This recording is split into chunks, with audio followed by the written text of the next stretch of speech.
Hello, hello, hello. What's up? It is your girl Vanette, and I got my lovely sis Denise, and for another episode of Sister Self Care Sunday, but not just any Sister Self Care Sunday. We are celebrating some amazing fathers today. So we have a really good show for you. Yes. And so, getting started, we're going to bring up our very special guest, and we're dedicating this to the dads. And each one of these gentlemen has been identified as being an amazing father. So it's our pleasure to have them with us. First up, we have Tyrone Nadir. Our next guest we have is Anthony Williamson. And last but definitely not least, we have Marvin Lawhorn. Welcome. Welcome you all. So, let's just get into it. Tell us a little bit about yourselves. We'll start with Tyrone, the way we brought you on. Just give us a little bit about yourselves and about your family. All right, good evening, everyone. My name is Tyrone Nadir. I'm originally from Saginaw, Michigan, but right now I reside in Dayton, Ohio. I am married with 2 children. I have a boy and a girl. My girl attends Central State University, where she also plays basketball, and my son attends Alabama State. And thank you for having me. Thank you. All right. Anthony? All right. Greetings, everyone. My name is Anthony Williamson. I'm originally from Detroit. I'm actually 62 years old, a recently retired social worker. I have 4 children, a 40-year-old son who's special education, have a 35-year-old daughter, a 27-year-old daughter, 23-year-old daughter, and a set of grand twins. I attended Eastern Michigan University. Although I grew up in Detroit, I've been in Ypsilanti for the last 43 years. Welcome. Marvin? I want to say thank you for having me. First off, my name is Marvin Lawhorn, born and raised in Detroit. Graduated from Ferris State University. I actually have 3 kids. I have twin girls, that's 11, and a son that's 13. So I'm here to learn as well as give some advice. Well, that's what it's all about. So now this question is going to be for all the dads. And we're going to start with you first, Marvin. And it is, tell me, what has been the most rewarding part about being a father? For me, the most rewarding part is watching them grow and to see the looks that they have on their face, like for everything. Just to be able to watch them grow and them learning and everything about them. Beautiful. Anthony, same question. Most And for me, rewarding. it's actually everything. Most importantly, being able to provide things to them to make them grow in all facets of life.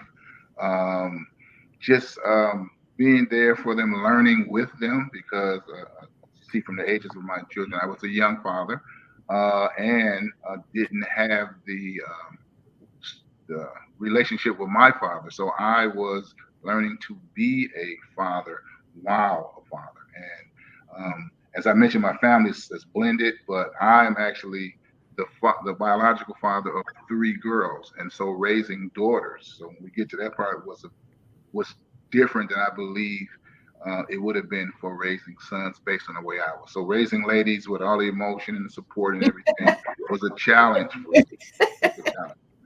Emotions? What are you talking about? No. Oh my goodness. Thank you. Tyrone, most rewarding part of being a father? Similar to the other 2 gentlemen, watching them from the time that they were born to the time that they are now young adults, to also be, play a part in their life where I'm instrumental in sort of more guiding them into the young people that they are now. So it's rewarding to see them from birth to continue to grow as young people as they are now.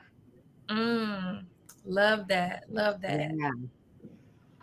Now, this question I'm going to give to Anthony. Tell me, what values or lessons did you instill in your children? I would like to say, well, definitely a work ethic and the ability to understand the importance of education, how that can help guide them professionally, but also just how to grow, how to communicate, how to understand, how to share, the value of family, just the importance of family. Trying now to explain to them the history of our family, because we are our generation of my family who are now getting closer. Our family, we have a large family, but the value that I grew up understanding what family is, how important that is in your life throughout, is what I'm trying to get my family to understand and value. Exactly. Good. And this question I'm gonna pose to everybody. How has fatherhood changed you as a person? Tyrone? For me, it definitely has humbled me, where I realized that for the next, I'm not sure how many years I'll be here, that I'm responsible for the life of two individuals. So therefore, I have to make sure that I do the right things, that I set the example, that I'm there to support them as well. So it really has humbled me in terms of who I am today. Not saying that I was a wild child, but I do realize that I have a sense of responsibility, and I have to make sure that I'm here to adhere to that responsibility as being a father and a husband. Awesome. Marvin, same question. How has fatherhood changed you? For me, is the biggest thing is being accountable. They're a blank canvas, so the things that I teach them, they're gonna hone and they're gonna carry it through life. So I have to make sure that I'm following the right steps and I'm leading them in the right direction. Beautiful. Anthony, how has it And changed? I think both of the gentlemen said it already. To make it really simple, it made me responsible for other people's lives. I was probably a little more of a wild child, but having children changed that a great deal for me. It made me responsible for somebody else. It made me think about how my actions when I was younger, especially in the small, I live in Ypsilanti. I don't know if I said that, but Ypsilanti is a very small community. Everyone knows you. So some of my actions in prior years, had they been negative, could be things that can affect my children. But because everything was positive, I have a good positive relationship within my community, I think that my children now know the path I kind of walk through and set for them. Okay. And last question I have for this segment, this section here is for you, Tyrone. Tell us, can you share a moment or an experience that made you feel particularly proud as a dad? I'll share an experience with my daughter, where she was in elementary school, and I always asked them how their day was in school. And she shared with me, I'm not sure if it was Spanish class or they were doing something with a Spanish lesson, but the term Negro was used. And the school she went to was a predominantly, at the time, white school. So there was a kid that was sort of joking, using the term Negro, in a jokingly manner. And she shared with me what took place, and that she pretty much called him on it. Not where she was disrespectful, but just let him know that that's unacceptable. So even though it's a term in our textbook and it's a part of the lesson, you're basically going overboard, and that's unacceptable. So when she told me that showed me that, the things I told her about be proud of who you are, she was willing to step up and speak up. And then there was another instance, and I'm sure my son probably don't want me to say anything about it. But I've always told them, if you are ever in an environment that you don't feel comfortable, always call mom or dad and we'll pick you up. So I did drop him off at a party. He was about 12 or 13. And probably about 10 to 15 minutes later, I got a call saying, come back and get me because this just doesn't feel like the right vibe for me. So I commended him for that. So those were two moments that I felt that at that young age, that I instilled in them, and they were able to follow through with what I instilled in both of them. Well, let me just say that Great job. you guys are just touching my heart. Like, I'm over here just really overwhelmed because of the impact that you are having on your children's lives, and just sharing the stories of knowing the seeds that you've planted in your children. Yes. Like, for your son to call you 10 minutes later, like, Dad, this vibe is, off. And then your daughter to be able to speak up respectfully, but check the other student, like, basically that's not cool. Like, that's not acceptable. So, that's wonderful. Thank you all so much for sharing. Denise? Okay, so this question is going to be for all of you. What challenges have you faced as a father, and how have you overcome them? So we'll go to you, Anthony, first. Okay. And so earlier I said my son was learning disabled, which is not correct. My son is permanently disabled. He has autism. And so I say having a son who's permanently disabled, and as I mentioned early, raising girls. I'm going to constantly say raising girls. Wait a minute. Look, I don't have any here. You keep saying something about them girls now. Wait a minute. Ain't that bad. Gentlemen, when they get older, okay? And then I would say the mistakes, and I said this earlier, mistakes of not having guidance. I learned to be a father. I had conversations with my daughters, sometimes in tears, saying, I don't know this either. I'm trying to do the best I can. Yes. Father I can, but we're learning on the fly. Yes. Especially with my oldest daughter. We're learning on the fly. And so I would say those were the challenges, that I had to overcome, is just doing that and navigating my life with that. Even with my permanently disabled son, after he got a certain age, he just probably been out of our house and in independent living for maybe 8 years. But it became, I didn't want it to be a burden because he needed to be supervised all the time. I didn't want it to be a burden on my daughters that they had to stay home and be with their brother. So, we made a decision as a family. We tried 3 times to find a place for him. The first couple of times just didn't feel right for us. But once we made that decision, it helped the entire family. Now he's thriving independently. We see him in the neighborhood, or at the grocery store doing his thing. So I would say those. Great.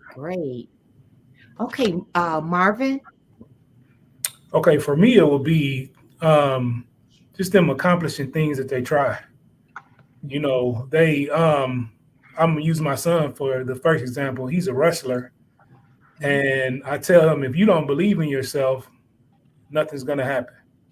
So once he started to believe, that's when he started to make moves with his wrestling. With my daughters, I have to go with Anthony in terms of it's different raising girls. I'm learning as we go, but letting them know that whatever they put their mind to, they can accomplish it. Okay. And Tyrone, for you, what challenges have you overcome as a father, and have you faced as a father, and how have you overcome the challenges? For me, I think the challenges are still there, and we have yet to overcome them. And I say that because I have my kids are in their 20s, so yes, I've experienced a lot of things that they are getting ready to get into, and things that I see forthcoming. And the challenge is to help them understand that I know what I'm talking about.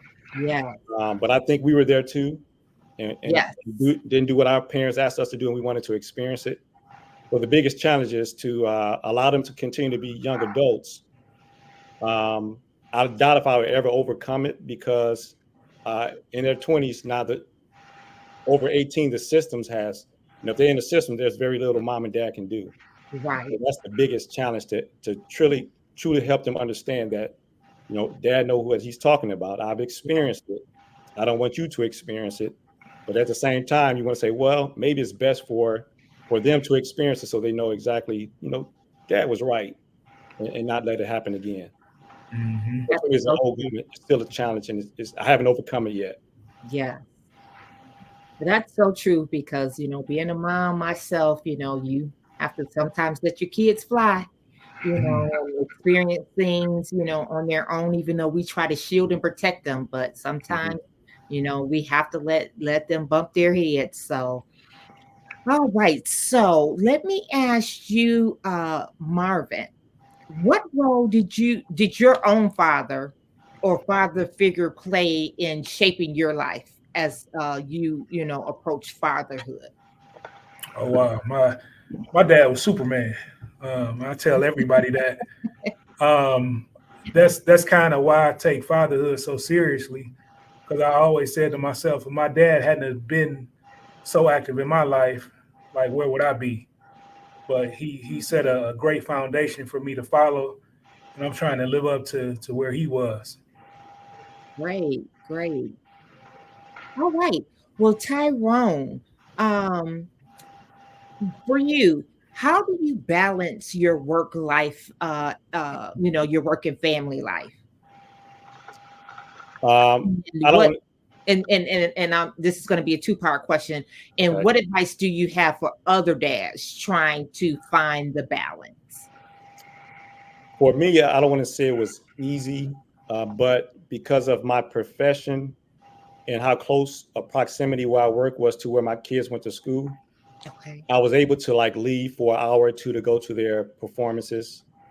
Um, so I had I was at the time an elementary school principal, so I had a staff that and the superintendent that family first. So they allowed us some time, like 2 hours if we needed to go and watch our kids perform. Another way, I also made sure that I balanced it too, that my kids were with me when I went to things for work. So even in my school district, my kids were familiar with people in my school district and vice versa. And then when they were younger, I made sure that I spent quality time with them. So I had late nights where, once they went to bed is when I got my work done for work. So I Yeah. can make sure that I was present with them. So Right. the advice I would give any father is try to spend at least, I'll say 80% or more time with your family, because we'll learn that the job will always be there, even when we're gone. The job will Oh, be yeah. there. So you want to make sure that you're present in your kid's life. All right. So now I'm going to ask all of you, how do you foster open communication and trust with your children? So, Anthony. Wow. So I remember the ages of my children now. So when we were younger, one of the things that I always wanted to have my children do is have a strong voice and a strong sense of self. And so Okay. they'll be able to communicate in any arena they're in. A couple of them even participated in what is it called? Toastmasters, where they debate and all that stuff. And Yeah. all that stuff was really, really good for them as they live their life daily. It's a difference when you're inside the house. The communication back and forth debate about things went a little too much sometimes. And so I'll say this. I say this jokingly because again, you can tell by my age, I grew up in a different time. So if my mom said to me, 4 and 4 is 7, then why I'm there is 7, right? It's 7. I'm there. Now with my kids, whatever we talk about is always going to be a constant. Well, why do I have to wash the dishes? Well, this, so that just helped us learn how to communicate better. Um, I also am really open with my children. And again, I'll say this with another difference with the boys and girls. I'll keep my son who's autistic was also nonverbal, so Okay. he never communicated, right? Which made some part of life for him easier, right? But my girls are verbal. It's always a conversation about Debate. how, when, what I should be doing, what they should be doing. But I also, again, saying that I kind of ran I was not the greatest guy in the streets back in the day. As a father, I always tried to shield them, and I think someone mentioned that earlier, from what I know is out there in the streets. But again, they want to learn from themselves. but they are real. One of them is shock value. She's going to say everything. And I think just to see what kind of reaction she'll get from me. Right. Some stuff I think 99% of stuff is true. 99% of the stuff is true. It's shock value. The other daughter won't tell me anything. She'll have her big sisters say it. So just ways how to communicate with them, but also we talk about everything open in communication, except for my daughter. I think all my 3 daughters are beautiful, but it's amazing to me that the 23-year-old, I've never seen a gentleman come to visit her. Like, she's like, no one's coming to see her at this house because she says, what does she say? I'm too extra, which I don't know what that means, but I'm too extra. So wait, Anthony, she's saying you too extra? She said I'm too extra, so she don't want nobody coming over because I guess I'll ask too many questions. You gonna pull that Bad Boys for Life with Will Smith and Martin Lawrence coming to the door with a shotgun? That won't work for them, but it'll be a nicer version of that. Okay. All right. So Marvin, can you answer that same question? How do you foster open communication and trust with your children? For me, when, like, in terms of discipline, I try to tell them, if we need to talk about it in depth, then tell me we need to talk about it in depth, and we'll move past whatever we got going on to get to the root of the problem. I try to have them, trying to find the words to express what I'm thinking. I want them to always be able to come to me and be able to tell me anything, regardless of whatever. So they don't get to a point to where they're too scared or too nervous to say what's actually on their mind. A lot of the stuff I have to take into account, like, it's different from when I grew up and the tactics that my parents used in terms of raising me. And I grew up the only child. I have a brother that's we're 15 years apart. So for the longest, it was just me. So I have to look at each child in a different way. Not every child responds to everything the same way. So I have to kind of meet them where they're at and let them know that it's okay to come and talk to me about anything. Yeah. All right. Good job. Tyrone, how do you foster open communication and trust with your children? Similar to the other 2 gentlemen, I was very honest, and I still am honest with my kids when it comes even from the birds and the bees. I'm not ready. I also talk to them about being, how can I say it? You can speak your piece, but you have to be respectful. Yes. So I allow them to speak to me in terms of what their concerns are.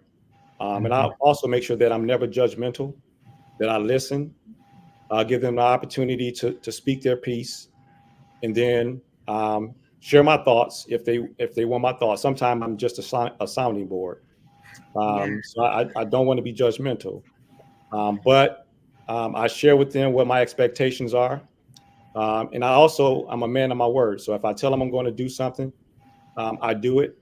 If I tell them if they do something and what the repercussions are, I follow through. So in terms of communication, I allow them to be who they are, but they know not to cross that line. Well, that's great. Thank you so much. So through with this segment here, and I'm going to turn the next segment over to Vanette. Well, that was good. There was a lot of information there, and it's so refreshing though to hear real dads that are active in their children's lives and that have been active in their children's lives and intentional with showing up. So that's such a blessing, and it's just such an honor to have you all here. One question I'd like to ask each of you, and we'll start with Marvin first, is to tell us one piece of advice you would give to new or expecting fathers. The advice that I would give is take it day by day. It's not a book. It's, Oh yeah. it's No definitely manual. exactly. And just be patient. You know, you definitely will be faced with some frustrating times. Just be patient. And you have to, in my opinion, you have to remember that they're a blank canvas. You have to teach them everything. Yeah. Tyrone, that same question. What advice for new dads or dads that are, expecting? Similar to what Marvin said, there's no book. Even though they said when Bill Cosby was positive that that was the person we should follow, but there's no book. It's really trial and error. Mm-hmm. And what I would really say to young fathers is nip it in the bud when they're young. So if they're doing adult things, even if they're 2 to 3 years old, it's not cute. So you have to really educate them to know that it's not cute for a 2-year-old to carry an empty beer bottle or beer can. So you let them know, no, that's not cute. And also that you are, like Marvin said, they're a blank canvas. So they're watching your every move. If they see you open the door for their mother, when they grow up, they will open the door for young ladies. I think if they see you getting up every morning, going to work to provide for the family, they will have that ethic where I need to get up in the morning, go to work, and provide for my family. Yeah. So that's what I really will say to young fathers, that it's trial and error. None of us are perfect, but you really have to set the example and lay the foundation early. Don't wait until they're teenagers, because by that time, sometimes it's too late. Yes. Absolutely. Absolutely. And Anthony, that same question. And I think these gentlemen pretty much covered the basics about this and covered everything. I would just add this because I know we're talking about fatherhood and fathers, but an important part of my success is the alliance that me and my wife have in in running our household effectively. Um, without it's a lot of things, that they confide in each other, then confide in us. One daughter may talk to me more, one daughter talks to my wife more, but they understand that we're Team Williamson, led by Elizabeth and Anthony. Because kids will also try to be divisive between you two. Oh yeah. If y'all on we're Team Williamson, they need to understand that no matter what you say, we're working together. We have the same ideas about how things should be done. Love it. Love it. Love it. Now, the next question I want to know, Tyrone, tell me, what has been a unique or unexpected lesson that you've learned from your children? I'll say a unique lesson that I've learned from my children. I have to go back to they're their own person. They are human. So no matter what way you want to take them, they will eventually go their own way. But after a period of time, they will, like the circle of life, they will come back and do pretty much not exactly what you wanted them to do, but they will come back and do what's expected of them. So I've learned from, they're human. Kids are not machines, so they're going to have their own thoughts. So I learned that I can continue to mentor, continue to provide advice, but they're still going to do their own thing, especially when they're in their 20s. So I'm still their father, but I'm more of a mentor, more of guiding them in the right direction. I can't punish them. Well, I could, but I wouldn't try to punish a 20-year-old. But they respect me enough to listen, and then realize that, what, Dad was right, and I should have listened the first time. Yeah. Thank you.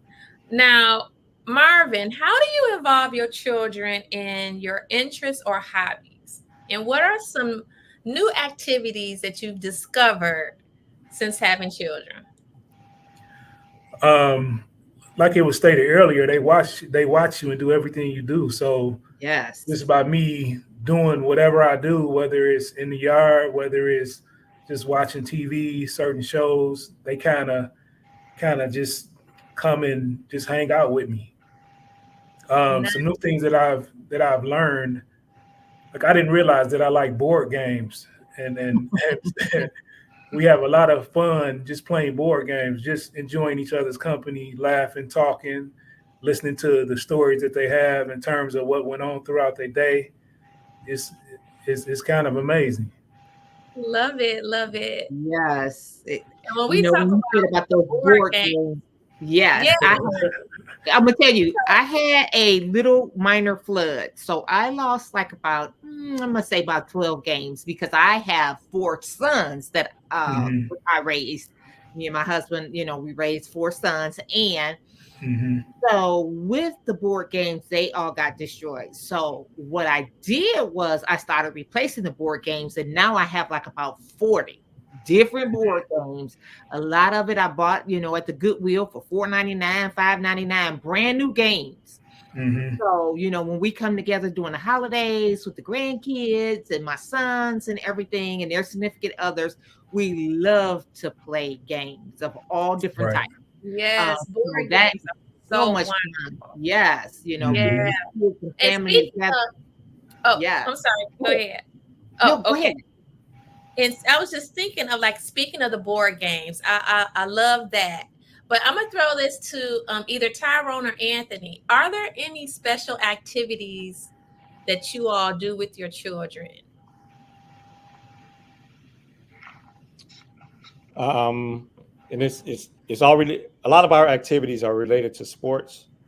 But I know since probably for the last maybe 14 years, we would go see the Globetrotters on New Year's Eve. Last year was probably the first time in that maybe 13 years we didn't go. My son and I went to the Rose Bowl to watch Michigan and Alabama, so that was an excuse. Especially for me because good excuse. Yeah, he's an Alabama fan. So that was our first time in about 13 years where we missed going to see the Globetrotters. So that was a ritual that we go to, even though they're in their 20s. We still look forward to going to see the Globetrotters. Oh, I love that. Anthony, what's an activity that you all do? So we travel. We travel a lot. When me and my wife got married, one of the things we wanted to do is go, all 50 states. So we got 43, 44 done. I don't think we're going to do 50 because those Montanas and Wyomings and North and South Dakota, I don't know if we'll make those. That was our goal, right? But my children, when they probably, until they, became in their 20s, they probably got about 25, 26. So traveling. And then in addition to board games, we played video games. So my family was a Nintendo set, so Super Nintendo and the Wii and all that kind of stuff. Even though we were supposed to do a little fitness, we didn't. But video games. And now I have my grandchildren. They're 7, and they're playing the video games and all that. So that's something we do as a family during holidays, and we're very competitive. So I would say. Nice. Good And I'm going to throw this last question to Tyrone. And this question, before I hand it over to Denise, is how do you handle some of the more difficult conversations and tough topics and setting boundaries? It wasn't tough for me. And I only say that because I have practiced as an elementary school principal. So when it comes to anything that deals with discipline, I always let kids know these are the expectations. And then if you don't follow through with those expectations, these are the consequences. So even with my kids, they know what the expectations are, especially when they were younger, they knew what the consequences were. So I don't want to say it was easy, but I am who I am, and everybody knows that. So I don't change that for anyone. So the same expectations I have for other people's kids, I have the same expectation for my own kids. So I'm consistent. And my kids know that I'm consistent. So I don't want to say, like it was easy, but that was just one of the ways I made sure that the boundaries were crossed. And again, like I said, they're human. They know that at the time it was a consequence for that. Gotcha. And now they know if it's not a consequence from dad, now that you're over 18, the consequence is in somebody else's hand. Yeah. Yes. Now, Marvin, you have some little ones. Tell us, how do you handle that? How do you handle having some difficult conversations, or helping to identify some boundaries? First, I start with patience. I got to be patient with them and understand that they're still learning. Yeah. We talk a lot about consequences, whether the good or the bad. And when you make a decision, you have to stand on your decision, whether it's for the good or for the bad.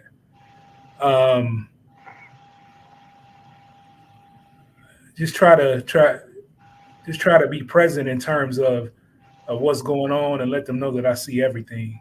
So anything you try to sweep under the rug, I'm gonna find it. Anything you try to do in the dark, it always come to light. Oh yeah. That's some things that I do. Yes. Good answers. Thank you, gentlemen. Denise? All right. So this question is going to be for all three of you. What legacy do you hope to leave as a father? So I'm going to ask you, Anthony, what legacy do you hope to leave as a father? And so, for me, as I went through all the questions, there's a question that was asked about your own father, and I didn't have that relationship. Marvin did a wonderful job of talking about his dad. Mine was the opposite. Yes. So for me, I think the legacy I would want to leave for my children is to understand what a man, husband, father should do to support Yes. them. Yes. Yeah. That is definitely so meaningful. Yes. All right, Marvin, what legacy would you like to leave as a father? So I always have to think about my dad and what he did for me, and I hope that I could be the same for my kids. I know my dad was my first role model. He was my first Superman. He was the most mightiest thing in the world to me. And I see that I understand how we felt because of how my kids view me. So as long as they have that foundation set, I think that'll be something that can help them grow in life. Great. All right, Tyrone, what legacy do you hope to leave for as a father for your children? The legacy I want to leave for my kids is, not that I was just there as a provider financially, that I was also there for like emotional support, that I was also there as a mentor, that I was consistent with what I did with them and for them. And I always, when I talk to people, there's a poem that comes to mind. It's called the Dash poem. So it talks about that dash in terms of when we were born and when we die. And that dash in the middle is the same, but it's what you did in between that time. Yeah. So I want my kids to say that even though that dash is the same as everybody else, that my father was there. He provided for us. He set the example for them. And I know when I become a father, or and I'm talking about in terms of my kids, a father, mother, that they will know how to be a father for their children if they ever decide to have kids. I love that. That definitely, you guys have, definitely provided some good information for, dads to be, and, the dads that are dads, because you do have some adult men that are older than you guys are, but they're not a dad. And it's not always about what you can buy your child or, provide for your child, but it's about showing up sometime. It's about, the time that you spend with them and, showing them love and like you said, showing them how to be a man or a young lady, but it's just being there for them. And so many children don't have that. in their lives. And you can see why, crime is the way it is in some instances, because people, didn't have, fathers to help them. The only person they had that could help them was a gang member or, someone else. So that was in the, streets or something. So, I commend you guys, and I thank you so much for what you do and what you bring to the table every day. Definitely. Absolutely. I just think everything that you shared today, you've given us 3 very different perspectives on your journey as fathers, sharing your wisdom, your insight. So I thank you so much. And much to Anthony, I didn't have that role model dad, And so when I hear how you fathers are amazing and you're so intentional, always go to that word intentional, to be present with your child, because it is so much more than writing a check. Yes. And the legacies that all of you have stated that you want for your children, I think is just so beautiful and so amazing. And I hope that any young man, any older man who's looking can know that, there are good fathers out there. And a lot of times you just have to reach out to your community to find out, to get some support. And I'm so glad that you all have shared your roadmap to a successful fatherhood. So in closing, I just want you all to give me one word that represents fatherhood for you. One word. Tyrone? Rewarding. Great. Okay, Anthony? Oh, that's a tough one. I'm just gonna say special. It's just a special feeling to be a father. Yes. Special. Okay, Marvin. Come on, Superman. Bring it up in the rear. Come on. Yeah, I was just gonna say that. One word, huh? I'm like Anthony. It's hard. Just one word. Just be present. Yes. Love it, love it, love it. Yeah, one thing that I want to say before we close too is, Anthony, I commend you as well, because you didn't have that father, and you knew that when you had children that you didn't want them to feel the way that you did. That's why you're present right now. That's why you're doing the things that you do for your family, is because you know the feeling of the absence of a parent, and for you to say, hey, I'm not going to be like my dad. I'm going to be just right. So thank you for that. Before you close, can I say one thing?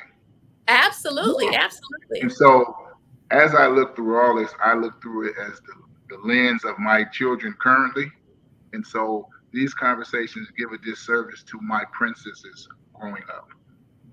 The same 3 daughters were 3 princesses growing up. Yeah. Most beautiful thing that I can ever do. So I'm thinking about, when I'm talking about these grown-ups now. And I took away all of the wonderful things they did as kids. So I'm talking about that 20 and up people, Tyrone. So that's what I was talking about. But yeah, when they were younger, I mean, just the best of everything. So, and plus my younger ones up here listening, she's like, what? So I just wanted to add that. Then when they were little, I mean, it's the greatest thing ever. Right. Beautiful. I know it's going by fast. The time is flying by. So you guys treasure these moments. Because it does go by so fast. It's just like, I take a look back. I have 4 sons. You guys were talking about the daughters. I'm like, but what about having all boys? All boys too. So he has 3 boys. I have 4. So it's just like, okay, you guys want to talk about the daughters, huh? But definitely, it is, definitely, very special to be a parent. And so thank you guys for all that you do. And thank your wives too, because it takes a village, it takes a tribe. So hey, yes. Thank you so much for joining, Tyrone. Thank you, Anthony. Thank you, Marvin. And we just salute you all for being amazing dads. Thank you for sharing your wisdom and time with us. Until next time, everybody, thanks for joining a special edition of Sister Self-Care Sunday. Happy Father's Day. Father's Day. Thank you. Thanks.